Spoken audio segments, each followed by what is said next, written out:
Hello friend, नमस्ते, प्रणाम। मैं नीलू मौर्य अपने यूट्यूब चैनल पे आप सभी दर्शकों का स्वागत करती हूँ और मैं जा रही हूँ एक मस्त देवी माँ का गीत गाने। आप लोग को ज़रूर पसंद आएगा। मेरे वीडियो को लाइक सब्सक्राइब करना दोस्त। राधे राधे, राम राम, जय माता जी।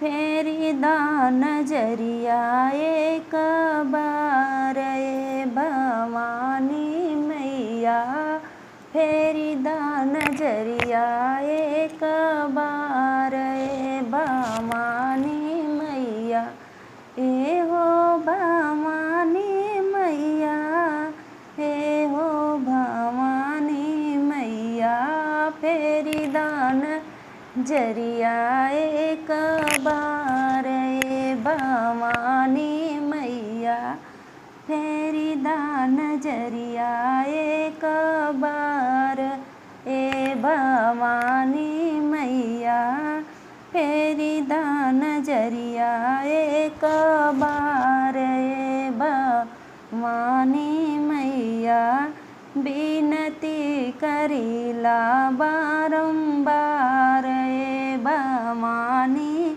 मैया, बिनती करीला बारंबार ए भवानी मैया, नमवा पुकारी तोहरी नरहिया निहारी तोहरी, नमवा पुकारी तोहरी रहिया निहारी तोहरी, लिहलु ना खबरिया एक बार ए भवानी मैया, लिहलु ना खबरिया एक बार ए भवानी मैया, फेरी दान जरिया एक बार ए भवानी मैया, फेरी दान जरिया एक बार।